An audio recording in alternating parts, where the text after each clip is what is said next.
tourner dans Luc, puisqu'on est dans Luc depuis quelques semaines. Et comme vous le voyez à l'écran, nous avons débuté une genre de série qui nous parle de la vie d'un disciple. Qu'est-ce que c'est qu'un disciple de Jésus? Qui dit disciple, dit quelqu'un qui suit une autre personne. Et on a regardé plusieurs sujets en rapport avec la vie de disciple. Qu'est-ce qu'un disciple? Et aujourd'hui, j'aimerais regarder un aspect très important de la vie de disciple qu'on a abordé un petit peu dans nos chants. Et vous allez voir ça dans quelques instants. Mais avant de débuter cette étude et de lire le texte biblique, j'aimerais vous poser une question. À qui aimeriez-vous ressembler dans votre ministère? Alors, si vous dites à David Côte-Noire, c'est bon. Si vous dites à Vincent, c'est bon. Si vous dites à Sem, ça c'est encore bon. La Bible nous dit, imitez-moi, dit l'apôtre Paul. Hein? Alors pourquoi il dit ça? Parce qu'il se vante? Absolument pas. C'est parce qu'il veut donner un exemple. Et normalement, les leaders dans l'Église sont là pour donner des exemples. Et pas simplement les anciens, mais aussi les diacres. Et aussi ceux qui sont au Seigneur depuis plusieurs années. Mais peut-être que dans votre ministère, vous aimeriez ressembler à quelqu'un. Alors, à qui aimeriez-vous ressembler? Alors, si vous êtes, par exemple, un évangéliste, peut-être que vous aimeriez ressembler, je ne sais pas, à Billy Graham, ou à Dwight Moody, ou peut-être à l'apôtre Paul. Et on aimerait ressembler à ces gens-là, si nous sommes particulièrement honnêtes. C'est à cause du succès qu'ils ont eu dans leur ministère. Alors, quand Billy Graham est décédé, il y a de cela quelques mois, eh bien, on a parlé de lui dans les masses médias, dans les journaux. Il y a eu des numéros spéciaux consacrés à la vie de Billy Graham. Et c'est assez remarquable de voir non seulement qu'il a prêché à des millions de gens au travers de sa vie, dans le monde entier, en utilisant toutes sortes de médias, en utilisant les satellites avant qu'on ait Internet et qu'on puisse faire des retransmissions par le net. Et c'est vraiment celui qu'on a pu appeler l'apôtre du XXe siècle. Il a tellement prêché l'évangile de par le monde entier, et non seulement à des foules, mais aussi à plein d'hommes d'État. Vous savez que le Billy Graham a été invité pratiquement par tous les présidents aux États-Unis depuis 40, 50 ans, 60 ans, je ne sais plus là. Peut-être vous aimeriez ressembler à Moody. Moody était l'évangéliste du 19e, même si Billy Graham a été l'évangéliste du 20e siècle. Et au 19e siècle, c'est-à-dire dans les années 1800, Moody prêchait devant 10 000, 12 000, 20 000 personnes. Il faisait des rencontres où il présentait l'évangile. Et parfois, on devait refuser des gens. À une occasion, on a refusé 20 000 personnes, il n'y avait pas assez de place. Waouh, moi j'aimerais ressembler à des gens comme ça. Je ne sais pas si vous aimeriez ressembler à des gens comme ça. Et puis pourquoi pas l'apôtre Paul? L'apôtre Paul a peut-être prêché à moins de gens, mais quand même, c'est lui qui a établi l'Église dans tout l'Empire romain. Et l'apôtre Paul a un rôle fondateur qui est extrêmement important, même aujourd'hui, de par son enseignement et ses épîtres. Mais à qui aimeriez-vous ressembler dans votre ministère? Mais si vous n'êtes pas un évangéliste, vous dites, ben là, Philippe, il a pris le mauvais exemple ce matin. Alors, j'ai pas pu prendre tous les exemples, mais si vous êtes par exemple un pasteur ou un ancien, à qui aimeriez-vous ressembler? Bien, vous savez, on est dans une église baptiste ici, même si on ne s'affiche pas dans notre titre comme église baptiste. Eh bien, parmi les pasteurs baptistes, il y a un homme extrêmement connu, Charles Spurgeon, 19e siècle. Vous vous rappelez, lorsque l'Angleterre avait des colonies, Charles Spurgeon prêchait le dimanche matin devant plus de 10 000 personnes sans micro, à chaque dimanche, dans l'église du Tabernacle à Londres. Et ses sermons, sa prédication était révisée, et le lundi matin, la prédication partait par bateau pour aller partout dans le Commonwealth de par le monde entier. Quel impact! Vous connaissez certainement des ouvrages de Charles Spurgeon comme Les Trésors de David. C'est un commentaire qu'il a fait sur les psaumes, sans compter bien d'autres livres qu'il a écrits et pour lesquels il est aussi connu. Alors si vous étiez un pasteur, peut-être que vous aimeriez ressembler à Rick Warren. Alors je me suis dit, qui choisir aujourd'hui comme contemporain, comme pasteur d'une grande méga église? Tu sais, Rick Warren a commencé son église Saddleback Church en Californie dans sa maison. Je ne sais pas combien ils sont rendus aujourd'hui, peut-être 15 000 personnes à l'église. Je me suis dit, moi, si j'étais un pasteur, j'aimerais bien lui ressembler. Malheureusement, ça arrive trop souvent, mais d'autres pasteurs bien connus de grandes églises ont dû démissionner. Et récemment, peut-être, vous avez appris ce qui s'est passé dans le contexte de l'église de Chicago, une église à Chicago, là, qui est Willow Creek, ce qui s'est passé. Il y a eu plusieurs démissions. Donc, c'est pas toujours la grosseur de l'église qui fait que tout marche bien, n'est-ce pas? Donc, si vous êtes un pasteur, peut-être après Charles Spurgeon, Rick Warren, vous dites, moi, j'aimerais ressembler à Tim Keller. Et ceux qui lisent un peu les livres de théologie connaissent un petit peu Tim Keller. Tim Keller était pasteur à New York. Et il s'est spécialisé pour présenter l'évangile aux citadins, aux hommes d'affaires, aux intellectuels de New York. Et comme je l'ai mentionné il y a quelques semaines, Tim Keller a été invité au déjeuner en Angleterre où se retrouvaient au moins 150 parlementaires avec la première ministre d'Angleterre. Et il a présenté à une demi-heure, il a parlé en une demi-heure sur le sujet suivant: qu'est-ce que les chrétiens pourraient bien apporter à la société? Extraordinaire. Si vous lisez l'anglais, là, ça vaut la peine d'écouter ça. C'est l'apôtre Paul du XXe siècle qui parle à Athènes. C'est très très bien fait devant donc la classe politique d'Angleterre. Peut-être que vous n'êtes pas un évangéliste, peut-être que vous n'êtes pas un pasteur, mais peut-être que vous êtes un musicien ou un enseignant à l'école du dimanche. Peut-être que vous êtes un responsable jeunesse. Puis peut-être on pourrait rajouter toutes sortes de ministères à cette liste. Et peut-être que vous aimeriez ressembler à Luc Dumont. Tiens, non, c'est un musicien québécois. Peut-être que tout le monde n'aime pas le style de Luc Dumont, mais on avait invité Luc Dumont il y a quelques années à l'église ici, et je vous dis que les murs en ont tremblé, le toit a sauté. C'est de la musique assez dynamique, il y avait beaucoup de jeunes dans l'église qui étaient là, et peut-être que, en plus si vous êtes un jeune et un musicien, peut-être vous aimeriez ressembler à Luc Dumont, ou peut-être vous aimeriez ressembler, si vous avez un peu plus de sagesse comme moi, là, à Richard Toupin, je ne sais pas. Vous savez, des musiciens que nous connaissons. Si vous êtes un enseignant, peut-être que vous vous dites, moi, j'aimerais ressembler à Don Carson. David, tu connais Don Carson, hein? Plusieurs d'entre nous, on connaît Don Carson. C'est un professeur du Nouveau Testament à Trinity Evangelical School, à l'université donc aux États-Unis, qui fait des conférences dans le monde entier. Il a écrit plus d'une 50aine de livres. Moi, il me semble que si j'étais un petit peu comme lui, ma vie aurait un sens. En fait, si on était comme toutes ces personnes que je viens de mentionner, notre vie aurait certainement un sens, trouvez-vous pas? Est-ce que vous êtes posé la question parfois, est-ce que je fais une différence dans la vie? Est-ce que mon travail fait une différence? Et peut-être que si vous êtes un responsable jeunesse, vous dites, moi j'aimerais ressembler dans mon ministère à Georges Verwer. Je ne sais pas comment on prononce, ça dépend un petit peu l'accent. André connaît bien Georges Verwer. Georges Verwer était dans une école.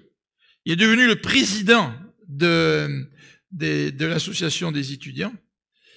Et il est devenu chrétien vers la fin de son école. Parce qu'une dame qui habitait près de l'école, une dame âgée, priait tous les jours pour les jeunes de cette école. Et elle leur distribuait les Nouveaux Testaments, des pamphlets. Et à un moment donné, un jeune de cette école, Georges Verwer, s'est converti. Il était président des étudiants. Et il a dû donner une genre de discours à la fin de l'année, lors de la graduation. Et il a parlé de sa foi. Ça, c'est déjà extraordinaire. Mais ça ne s'arrête pas là. Georges Verwer a commencé un mouvement de jeunesse qui s'appelle Opération Mobilisation, qui s'étend dans le monde entier et qui a 2 bateaux. le logos et le doulos, et qui ont un équipage de 140 ou 150 personnes sur le logos, je pense, enfin sur un des deux bateaux, et l'autre bateau aussi, l'équipage est assez important, et ils vont de port en port. Ils vont aider les églises, ils vont faire de l'œuvre humanitaire. Ils ont même recueilli des boat people à l'époque, des boat people qui se perdaient sur la mer, n'est-ce pas? On aurait pu rallonger cette liste d'hommes et de femmes chrétiens qui ont marqué leur période, et non seulement leur période, qui sont une source d'inspiration pour les siècles à venir. Il faut rappeler qu'il y a même des programmes sociaux qui ont été profondément changés par des chrétiens. Les prisons, l'état des prisonniers. La fondatrice de la Croix-Rouge. Ces gens-là qui avaient une foi en Dieu et qui ont entrepris leur démarche et leur travail social en s'appuyant sur la force que le Seigneur veut leur donner. Alors, à qui aimeriez-vous ressembler dans votre ministère? Et il me semble que moi, si j'étais quelqu'un comme ça me remplirait de joie. Je me sentirais bien utile. Vous êtes certainement posé la question, là. Est-ce que ma vie fait une différence? Est-ce que j'ai de l'influence autour de moi? Mais surtout quand les choses vont pas très bien. Surtout quand on passe des périodes de crise, on se remet en question. Et finalement, on se dit, mais ça sert à quoi ce que je fais? Ça sert à quoi ce que je vis? Vers où je m'en vais? Est-ce que je peux avoir un petit peu de joie dans ce que je fais qui ferait que je laisserai une empreinte?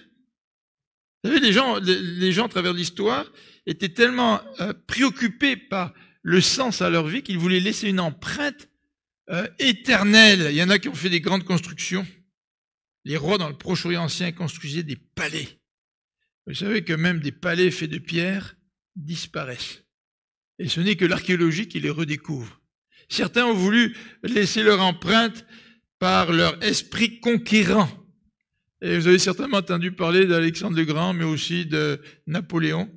Et peut-être croyaient-ils que leur vie allait faire du sens s'ils pouvaient convaincre l'histoire de la grandeur militaire qu'ils pouvaient démontrer au travers de leur règne. Et toute leur joie, semble-t-il, ils la trouvaient dans ce qu'ils accomplissaient. Et en fait, c'est vrai, toutes ces personnes listées à l'écran, c'est des gens qui ont accompli des choses extraordinaires.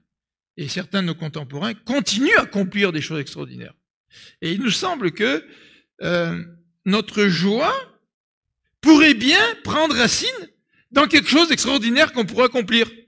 Et ça nous sortirait un petit peu du quotidien, un petit peu routinier dans lequel nous sommes, et qui parfois nous déçoit, et qui nous fait perdre notre joie. Alors ce matin, dans le cadre de cette série sur la vie de disciple, j'aimerais vous parler de la joie du disciple. On a chanté un petit peu quelque chose en rapport avec ça tout à l'heure. Mais la question que je voudrais vous poser ce matin, à part celle-là, là, à qui aimeriez-vous ressembler, parce que je pense qu'elle est secondaire, cette question-là, dans le fond. Mais la question fondamentale, c'est celle-ci. Est-ce que vous êtes animé dans votre cœur de la joie du disciple? Est-ce que vous avez cette joie? Pas simplement une joie intérieure, qui est tellement intérieure qu'on ne la voit plus, mais une joie qui vous donne la paix, qui vous donne la sérénité. Pas une joie tout excitée qui monte aujourd'hui puis qui redescend demain, mais une joie profonde qui vous accompagne. Est-ce que, en tant que disciple de Jésus-Christ, vous avez cette joie-là dans votre cœur? Alors, ceci étant dit, j'aimerais qu'on lise maintenant dans Luc 10, au verset 1er. Luc 10, verset 1er. Alors, vous êtes avec moi dans Luc 10, donc verset 1er. Après cela, le Seigneur choisit encore 72 autres disciples. Certaines versions disent 70, d'autres 72. Et les envoya deux par deux pour le précéder dans toutes les villes et les localités où il devait se rendre. Il leur disait, la moisson est abondante, mais les ouvriers peu nombreux. Priez donc le Seigneur à qui appartient la moisson, d'envoyer des ouvriers pour moissonner. Allez. Donc là, c'est l'ordre de Jésus. Allez, partez là, allez-y. Je vous envoie comme des agneaux au milieu des loups. N'emportez ni bourse, ni sac de voyage, ni sandales, et ne vous attardez pas en chemin pour saluer les gens. Lorsque vous entrerez dans une maison, dites d'abord que la paix soit sur cette maison. Si un homme de paix y habite, votre paix reposera sur lui. Si ce n'est pas le cas, elle reviendra à vous. Restez dans cette maison-là, prenez la nourriture et la boisson que l'on vous donnera, car l'ouvrier mérite son salaire. Ne passez pas d'une maison à l'autre pour demander l'hospitalité. Dans toute ville où vous irez et où l'on vous accueillera, mangez de ce que l'on vous offrira, guérissez les malades qui s'y trouveront et dites aux gens, le royaume de Dieu est proche de vous. Mais dans toute ville où vous entrerez et où l'on ne voudra pas vous recevoir, allez sur la place publique et dites, la poussière de votre ville qui s'est attachée à nos pieds, nous la secouons contre vous. Sachez pourtant ceci, le royaume de Dieu il est proche. Je vous assure qu'au jour du jugement, Sodome sera traitée avec moins de rigueur que cette ville-là. Malheur à toi, Chorazine, malheur à toi, Bethsaïda, car si les miracles qui se sont produits au milieu de vous avaient eu lieu à Tyr et à Sidon, il y a longtemps que leurs habitants auraient changé et l'auraient manifesté en revêtant des habits de toile, de sac et en se couvrant de cendres. C'est pourquoi, et là c'est Jésus qui parle, c'est pas toujours un Jésus d'amour, contrairement à ce qu'on pourrait croire, c'est aussi un Jésus de justice. C'est pourquoi, au jour du jugement, ces villes seront traitées avec moins de rigueur que vous. Et toi, Capernaum, crois-tu que tu seras élevé jusqu'au ciel? Non, tu seras précipité au séjour des morts. Il ajouta, si quelqu'un vous écoute, c'est moi qui l'écoute. Si quelqu'un vous rejette, c'est moi qui le rejette. Or, celui qui me rejette, rejette aussi celui qui m'a envoyé. Alors, les 70 sont partis. Bon, pas de détails de ce qu'ils ont fait. Mais au verset 17, quand les 70 ou les 72 disciples revinrent, ils étaient pleins de joie. C'est intéressant, hein? Les disciples revinrent, dans la même phrase, le terme disciple est associé à la joie. Ils étaient pleins de joie et disaient, Seigneur, même les démons se soumettent à nous quand nous leur donnons des ordres en ton nom. Waouh, ça c'est extraordinaire. C'est encore mieux que l'exorcisme, tu sais. T'arrives, paf, au nom du Seigneur. Puis les démons sont chassés, sont soumis. Il leur répondit, donc Jésus, je voyais Satan tomber du ciel comme l'éclair. C'est une image que Jésus emploie. Écoutez, je vous ai donné le pouvoir de marcher sur les serpents et les scorpions et d'écraser toutes les forces de l'ennemi sans que rien ne puisse vous faire du mal.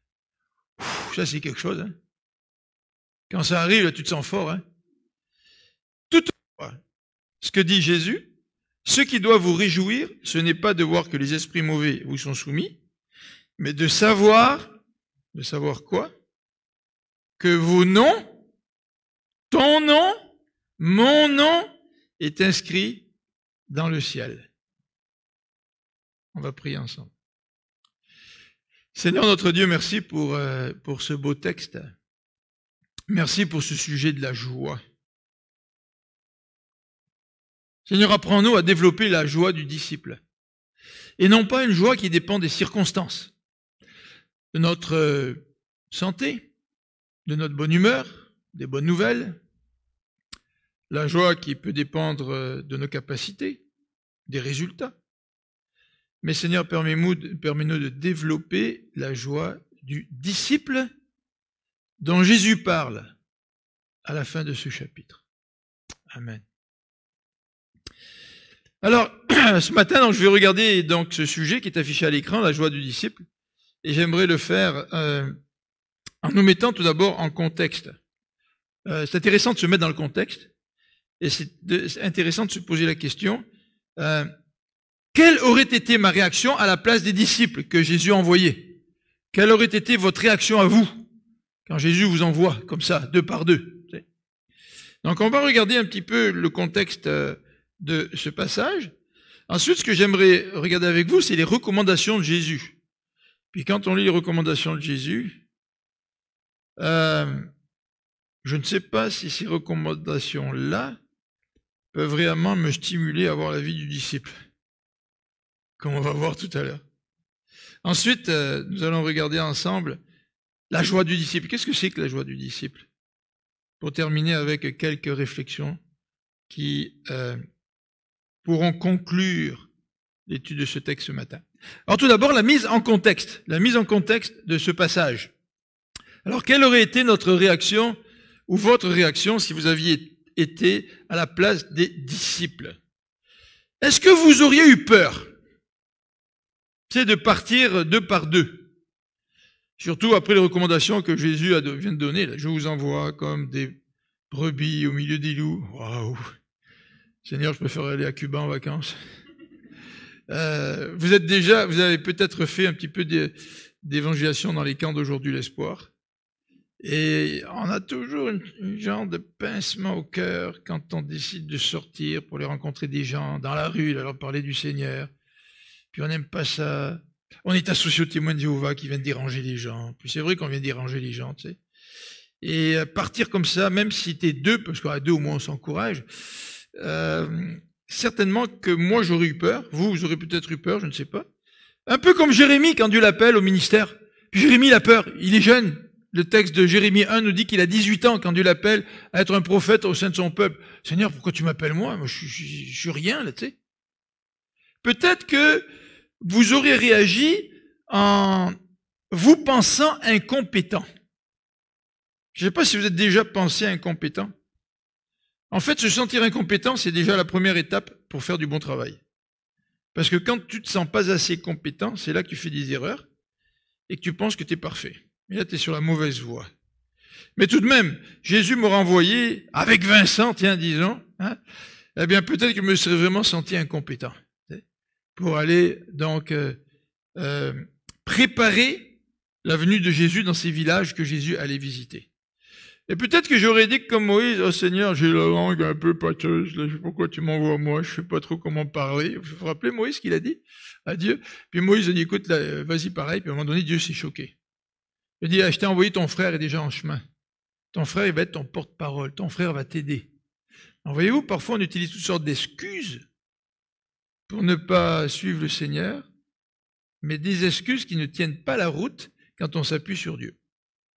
Ces excuses tiennent la route quand on s'appuie sur ses propres capacités, quand on s'appuie sur soi-même.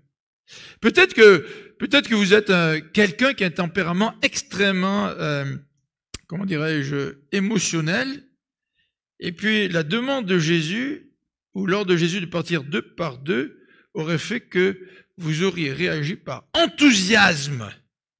C'est souvent, certains d'entre nous, on est comme ça, on est tellement enthousiaste, puis une fois qu'on est dedans, on se dit dans quoi je me suis embarqué. Mais peut-être que votre réaction initiale aurait été l'enthousiasme, je ne sais pas. 70 personnes, ou 72, il devait y avoir des gens qui ont réagi de toutes sortes de manières. Alors, quelle était la situation de ces disciples qui sont partis deux par deux? Eh bien, contrairement à toute la liste que nous avons vue tout à l'heure, des gens à qui nous aimerions peut-être ressembler, ces disciples restent anonymes. On ne connaît pas leur nom avant que Jésus les envoie. Après leur retour, on ne connaît pas leur nom. Et l'histoire garde le souvenir d'équipes que Jésus a envoyées sans connaître le nom de ces personnes-là. Ouais, Seigneur, moi, c'est pas tellement le genre de ministère que j'aimerais. Moi, j'aimerais qu'on se rappelle de moi, à travers de mon ministère. Tu sais, au moins, si j'écris un livre, là, on pourrait se rappeler de moi. Il y a tellement de livres aussi. Salomon, il dit qu'écrire un livre, c'est une source de beaucoup d'ennuis, de tracas. Puis il y a tellement de milliers de millions de livres aujourd'hui. Ouais, mais il faudrait que j'écrive un livre, là, qui reste. Tu sais, qui reste pendant, même après que je sois mort. Au moins, j'aurai une joie d'avoir accompli quelque chose. Mais non, ces disciples, non, ils restent complètement anonymes, nous dit le texte. Et d'après le contexte du Nouveau Testament, en particulier de l'évangile de Luc, c'est un ministère temporaire. Parce que Jésus n'a pas encore envoyé des disciples par la suite deux par deux. Il l'a fait une fois, à une certaine occasion, dans un certain contexte. C'était un ministère temporaire. Ouais, Seigneur, tu sais, moi j'aimerais avoir un ministère qui dure. Parce que quand ça dure, mon ministère aura au moins la chance d'avoir de l'impact. Si c'est temporaire, Seigneur, à quoi ça sert? Parce que de toute manière, on m'oublie, puis quel va être l'impact de cela? Les disciples sont quand même partis. Et c'était, nous dit le texte de Luc au verset 1er, c'était la raison pour laquelle Jésus les a envoyés, c'est pour le précéder dans toutes les villes et les localités où ils devaient se rendre. En quelque sorte, Jésus les a envoyés pour mettre l'eau à la bouche des gens qui étaient ouverts au message de Jésus. Pour que quand Jésus arrive par la suite, bien les gens soient prêts et soient dans l'attente de rencontrer le Seigneur en personne. Alors voilà la situation de ces de ces disciples qui sont envoyés 2 par 2. Mais Jésus, au verset 2, leur fait une demande un petit peu spéciale. Vous connaissez le verset. Jésus leur dit, vous allez prier en chemin.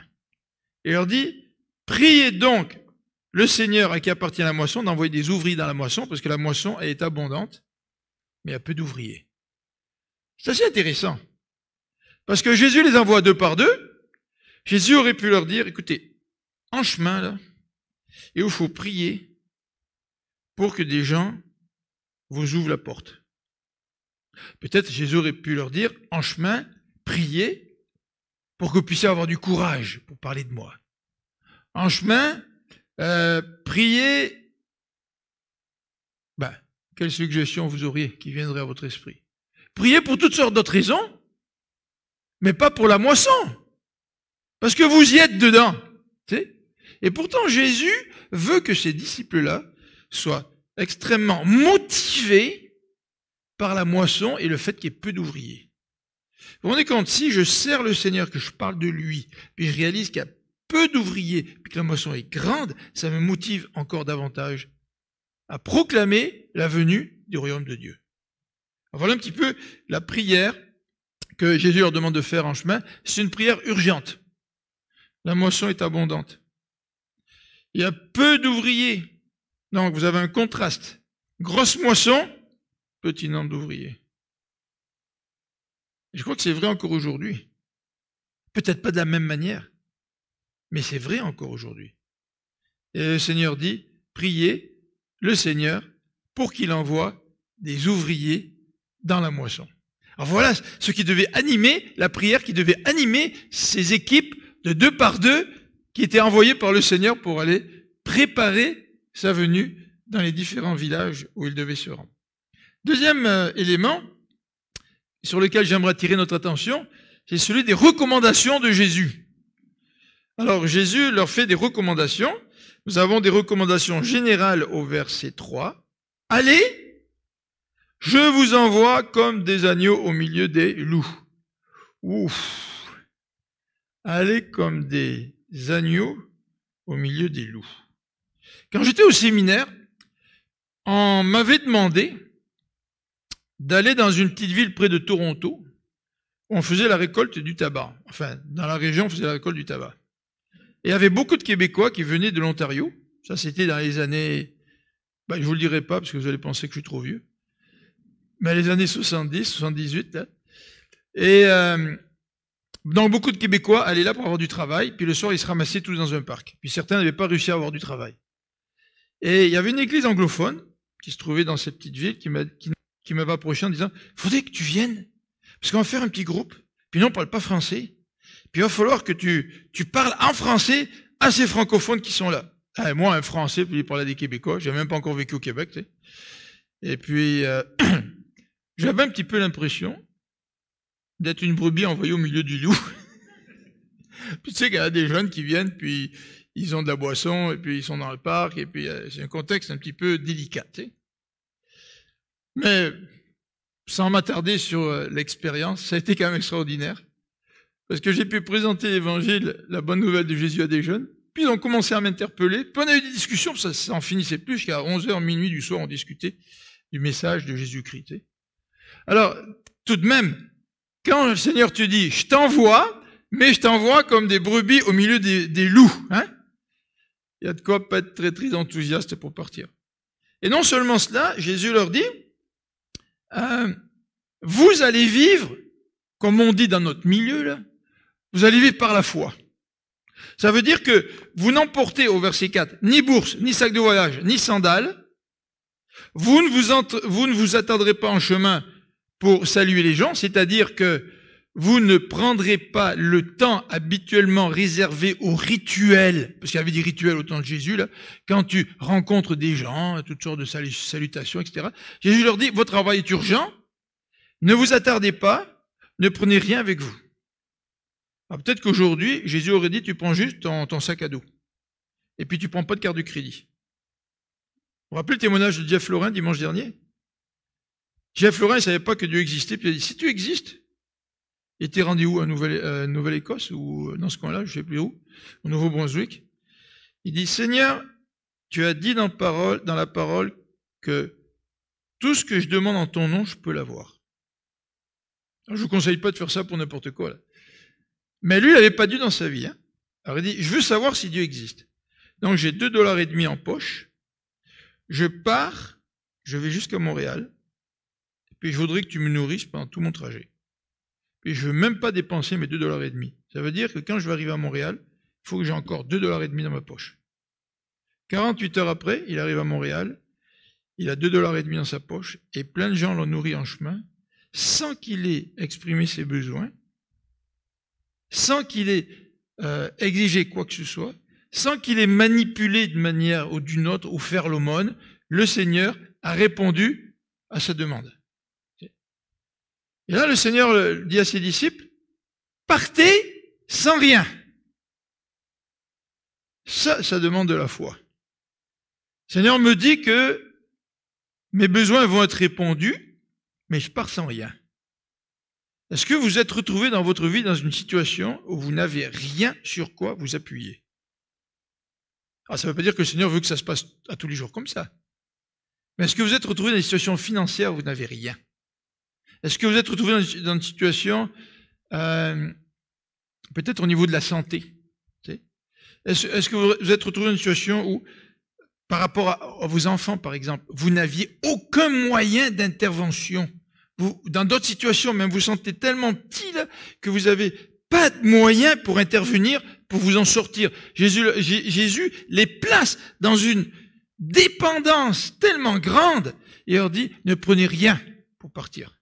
Waouh! Et non seulement dans ses recommandations, Jésus leur dit ça, mais dans ses recommandations, Jésus leur dit, bien certains vont accueillir le message, ça va être le fun. Mais il dit aussi que d'autres vont rejeter le message. Ça, c'est moins drôle. Alors, regardez un petit peu qu'est-ce que Jésus dit par rapport à ceux qui accueillent le message. Lorsque vous entrez dans une maison, dites que la paix soit sur cette maison. Moi, je trouve ça extraordinaire. Il y a des gens qui parlent du Seigneur, on dirait qu'ils sont en train d'argumenter à tout bout de champ. On dirait qu'ils veulent absolument montrer à l'autre qu'ils ont raison. On dirait qu'ils veulent absolument, comme on dit en bon québécois, pluguer leur interlocuteur. Mais là, Jésus leur dit, non, offrez-leur la paix. Tu as le bien de la personne à qui tu parles, tu l'as à cœur, cette personne-là. Tu sais? Offre la paix. N'offre pas une argumentation. N'offre pas ton savoir.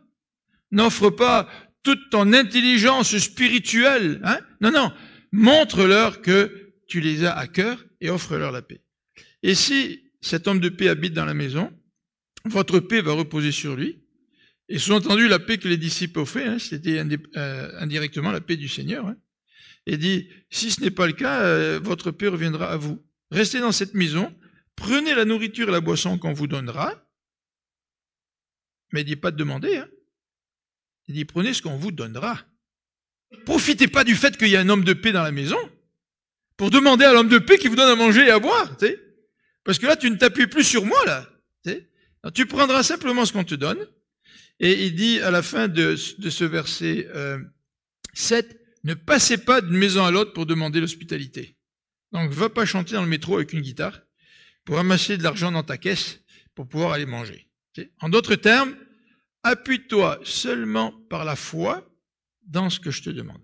Ça, c'est intéressant. Alors, on voit ça dans le cadre d'une maison, au verset 5 à 7. Dans le cadre de la ville, on vous dit... dans la ville où tu iras, on t'accueillera, mangez encore une fois ce qu'on t'offre, guérissez les malades et dites aux gens le royaume de Dieu est proche de vous. Alors c'est intéressant que Jésus associe la guérison et la proclamation du royaume de Dieu. Je vous rappelle, dans la Bible, il y a 3 grandes périodes pour des miracles. La sortie d'Égypte, un paquet de miracles. Sous le ministère d'Élie et d'Élisée, c'était la période la plus sombre d'Israël. Un paquet de miracles. Et les miracles que Jésus a faits, au temps de Jésus. Et même par la suite, même si les premiers chrétiens ont fait des miracles, les actes des apôtres ne nous disent pas que les miracles ont eu lieu à tous les jours. Là. La fréquence des miracles, déjà dans les actes des apôtres, a considérablement diminué par rapport aux 3 années du ministère de Jésus. Mais là, dans le ministère de Jésus, Jésus voulait que ses disciples fassent des miracles pour que les miracles puissent amener les gens à entendre et accepter le message du Christ. Le royaume de Dieu est proche. Donc, association de guérison et de prédication. Donc, les guérisons dans ce passage ont une valeur d'évangélisation, en quelque sorte. Mais le texte nous dit que le message, il peut être rejeté. Et dans les versets 10 à 16, c'est ce que nous voyons. Le verset 10 nous dit, mais dans toute ville où vous entrerez, et on ne voudra pas vous recevoir, allez sur la place publique et dites, la poussière de cette ville qui attache à nos pieds, nous la secouons contre vous. C'est intéressant de voir que Jésus rend les gens responsables. Il rend les auditeurs responsables. Alors, c'est pas parce que les disciples ont fait ça, là, qu'aujourd'hui vous devez faire pareil si vous allez parler du Seigneur à quelqu'un que vous connaissez, puis la personne ne veut pas vous écouter, alors tu sors de ta maison, tu vas devant la mairie, la place de l'hôtel de ville, puis tu secoues la poussière, là, tu dis, pour les rendre responsables, hein. Il y a tout un contexte, là. C'est pas ça pour nous aujourd'hui, l'application est pas du tout la même, hein. Mais, donc, la responsabilité est mise sur les auditeurs, et s'ensuit quelques versets sur le jugement, une parenthèse sur le jugement. Et il parle des villes de Sodome et Gomorrhe qui ont été détruites par Dieu dans l'Ancien Testament. Puis il parle de ces villes contemporaines qui n'acceptent pas le message du Seigneur et qui vont subir le jugement du Seigneur. Alors sans trop m'étendre sur la question du jugement, je voudrais simplement dire ceci. S'il n'y a pas de Dieu juge, c'est-à-dire qu'il va nous faire passer en jugement, il n'y a pas de justice. La Bible nous présente un Dieu d'amour, vrai? Mais un Dieu d'amour qui ne juge pas ce qui est bien et ce qui est mal, ce n'est pas un Dieu de justice. Et la Bible nous présente une tension dans la personne de Dieu et de Jésus. D'une part, Dieu est amour, nous dit la parole de Dieu, puis il est amour à un point tel qu'on a du mal à le comprendre. Je ne sais pas si vous êtes encore en amour. Ma femme n'est pas là, alors je peux dire plein de choses. Elle n'a pas très bien dormi cette nuit, donc elle est à la maison. Mais vous n'irez pas lui dire. Hein. Ça va faire 40 ans qu'on est mariés à la fin du mois d'août. 40 ans. Et peut-être que, en tous les cas au début quand je sortais avec Marie-France, puis qu'on voulait se marier, peut-être vous êtes un petit peu comme ça, vous dites, ah mais, qu'est-ce que j'ai fait pour qu'elle m'aime, tu sais? Et puis là vous dites, mais c'est extraordinaire, tu sais. Son amour est vraiment extraordinaire. Mais avec les années, vous vous rendez compte que l'amour que vous pensiez extraordinaire au tout début, quand vous sortiez avec elle, ou sur le point de vous marier, est encore plus grand que ce que vous pensez. C'est quand, il y a quelques années, j'ai fait une pierre au rein, puis que je me retrouvais à l'hôpital à Saint-Eustache, le samedi soir. Ma femme est restée toute la nuit à côté de moi, tu sais, dans la salle, comment on dit ça, là, aux urgences. Puis elle avait pas un bon fauteuil sur lequel s'asseoir, tu sais. Puis je voyais ma pauvre femme à côté de moi qui était fatiguée, là, tu sais, puis qui restait avec moi, puis elle voulait pas partir, tu sais, elle voulait rester avec moi. Je me suis dit, il y a encore des choses que je découvre dans l'amour que ma femme a pour moi, tu sais. Mais imaginez-vous l'amour de Dieu. Dieu est bien plus grand que moi, tu sais. La Bible nous dit que Dieu n'a pas d'amour. Dieu est amour. C'est dans son essence. Mais la Bible nous dit aussi que Dieu est un Dieu qui est juste. Donc, à la fois, je suis attiré par un Dieu rempli d'amour, parce que j'aimerais connaître l'amour de ce Dieu-là, le connaître au moins un petit peu. Si Dieu est vraiment amour comme ça, rien qu'en connaître un petit peu, ça doit être extraordinaire. Mais en même temps, la Bible nous dit que Dieu est amour et puis il veut se montrer à nous, il veut montrer son amour. En même temps, la Bible nous dit que Dieu est justice. Donc, en même temps, j'ai besoin de le craindre, ce Dieu-là, tu sais. Parce qu'il va juger, il va me juger, il va juger mes fautes. Mais comment m'approcher d'un Dieu qui est amour, en même temps d'un Dieu qui est juste? Seigneur, qu'est-ce qui va se passer? Est-ce que ton amour va penser plus dans la balance? Ou est-ce que ta justice qui va peser plus dans la balance? Ou est-ce que tu vas me recevoir simplement parce qu'un Dieu qui pardonne celui qui vient à lui et qui demande pardon pour ses fautes? En fait, ça c'est la bonne nouvelle de l'Évangile. Hein. C'est que Dieu veut pardonner nos fautes. Pour qu'en tant que juge, il ne puisse pas nous condamner. Mais pour que Dieu pardonne nos fautes, la Bible nous dit, nous avons besoin de nous tourner vers lui, et puis avoir la foi que Dieu pardonne, puis lui dire, Seigneur, je veux changer de vie, je veux que tu changes ma vie, je te demande pardon de mes fautes. Et à ce moment-là, le Dieu qui est juge me montre son amour, et en même temps, le Dieu qui est juste va punir Jésus à notre place, parce qu'il reste juge, il reste juste. N'est-ce pas extraordinaire? Alors donc, on va passer cette parenthèse sur le jugement pour arriver au verset 16. Le verset 16 qui nous dit ceci. Si quelqu'un vous écoute, c'est moi qui l'écoute. Si quelqu'un vous rejette, c'est moi qui le rejette. Ou celui qui me rejette, rejette celui qui m'a envoyé. Ça, c'est un encouragement. Les disciples représentent Jésus. Si toi, tu parles de Jésus à quelqu'un, si quelqu'un ne t'écoute pas, c'est pas toi qui rejette. C'est Dieu qui rejette. Mais en même temps, quelle mission! Nous sommes des représentants de Dieu lorsque nous parlons du message de Dieu.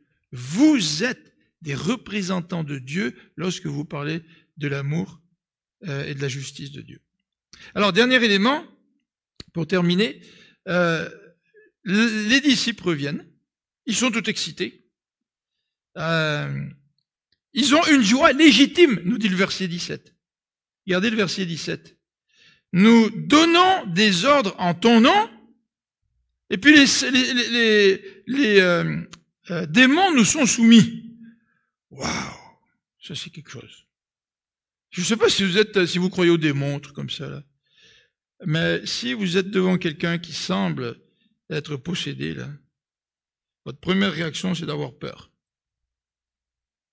Après, vous dites, si j'avais la puissance de libérer cet homme-là, tu sais. Mais là, imaginez-vous ou cette femme-là, imaginez-vous que Dieu vous donne la puissance. Ils reviennent à Jésus, ils disent, hey, on peut donner des ordres en ton nom. Tu sais? Entre parenthèses, l'accent était un petit peu mis sur eux, hein, plutôt que sur Jésus. Alors Jésus donne une illustration, verset 18, il dit, oui, je comprends ce que vous vivez parce que je voyais Satan tomber du ciel comme un éclair. Ça, c'est une image, hein. C'est quand même assez foudroyant, ça. Donc c'est une victoire foudroyante de la puissance du Seigneur au travers de ses disciples. Mais au verset 19, il leur fait un petit rappel. Il dit, oui, je vous ai donné toute puissance, même de pouvoir marcher sur des serpents et des scorpions. Ça, c'est encore une image. Parce que moi, si je vois un scorpion par terre, j'essaierai pas d'y marcher dessus, tu sais. Et même pas un serpent. Il dit, j'ai donné la puissance d'écraser toutes les forces de l'ennemi sans que rien puisse vous faire du mal. Ça, c'est d'être un super chrétien.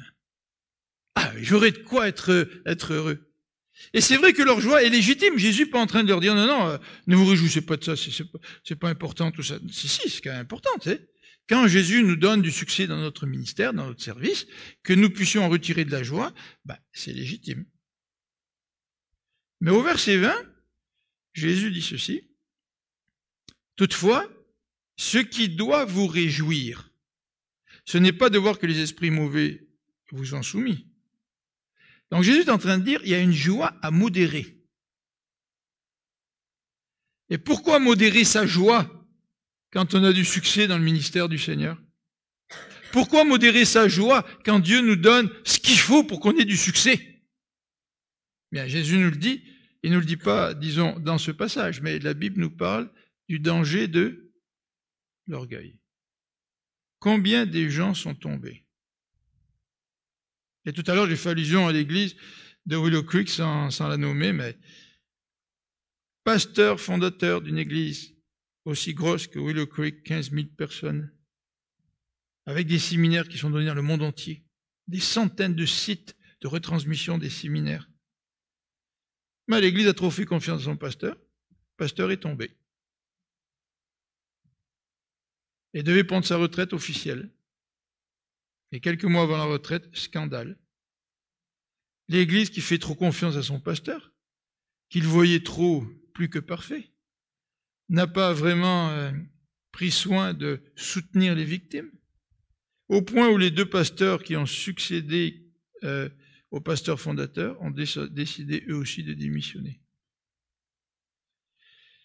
Le danger de l'orgueil, quand on est au sommet.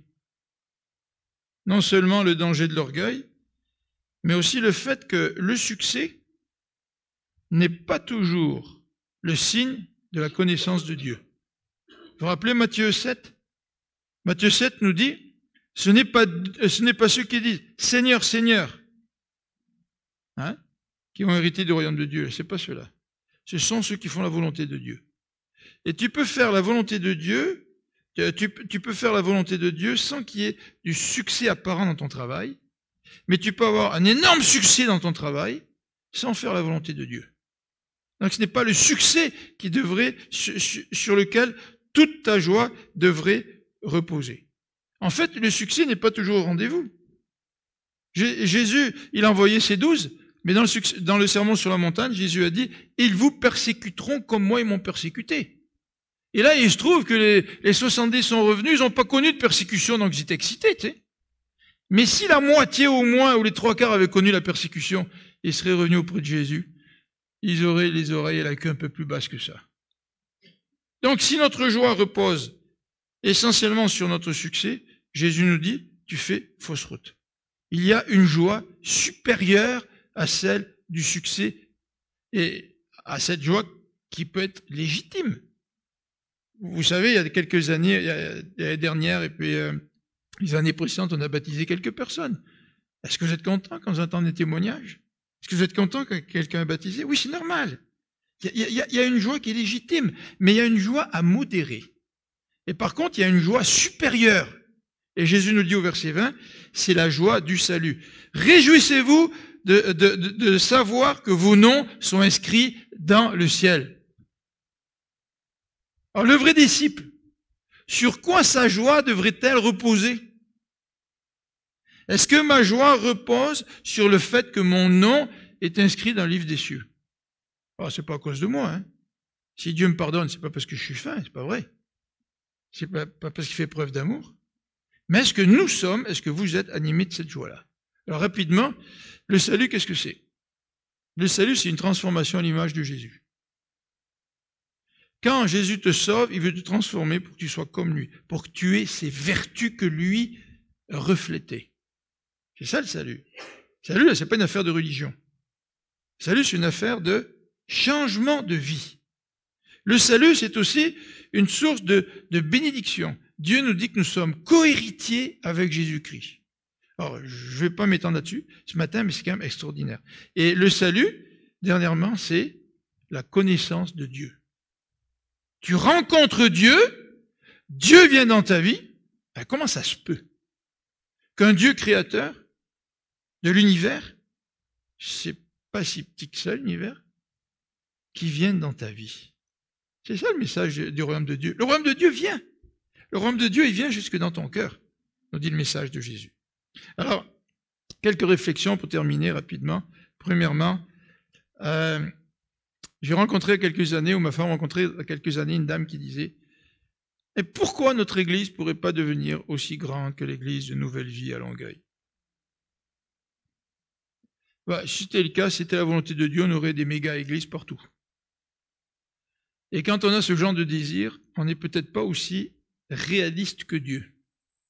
Et quand on a ce genre de désir, eh bien, on ne peut que se confronter à la déception envers soi-même ou la déception envers Dieu. Bah, Dieu, pourquoi tu as donné une grosse église à l'autre, puis moi, je veux pas une grosse église? Est-ce que ta joie repose là-dessus? Ou ta joie repose sur le fait que ton nom est écrit dans le livre des cieux? Vous savez, quand on est allé voir mes parents cet été, puis qu'on a vidé toute la maison, tous les objets qui me rappellent mes parents, ils sortaient de la maison. La penderie, une garde-robe en bois, c'est un beau meuble, que j'avais dans ma chambre quand j'étais adolescent, qui était la chambre de mes parents, on l'a sorti de la maison. On a sorti les cadres pour les mettre dans des boîtes. On a sorti tous les objets personnels. Et en faisant cela, je me disais, c'est vrai que nous sommes passagers sur cette terre? Est-ce que ma joie s'appuie sur ce que je fais? Mais une fois, je ne peux plus le faire. Mon père ne peut plus visiter des églises comme il faisait avant. Il ne peut plus servir Dieu comme il faisait avant. Il est dans une maison de retraite. Il a du mal à se déplacer. Est-ce que sa joie du disciple repose sur ce qu'il faisait? Ben, si c'est le cas, le pauvre, il n'a plus de joie.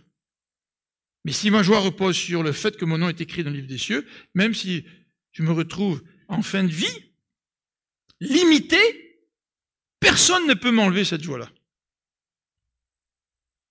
Réjouis-toi de ton salut aujourd'hui, même si tu es en santé, même si tu es riche et connu, même si tu as de l'éducation, réjouis-toi de ton salut. C'est ce qui est le plus important. Réjouis-toi de ton salut si tu souffres.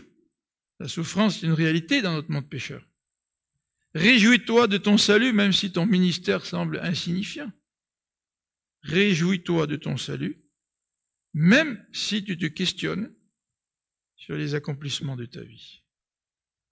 Prions ensemble.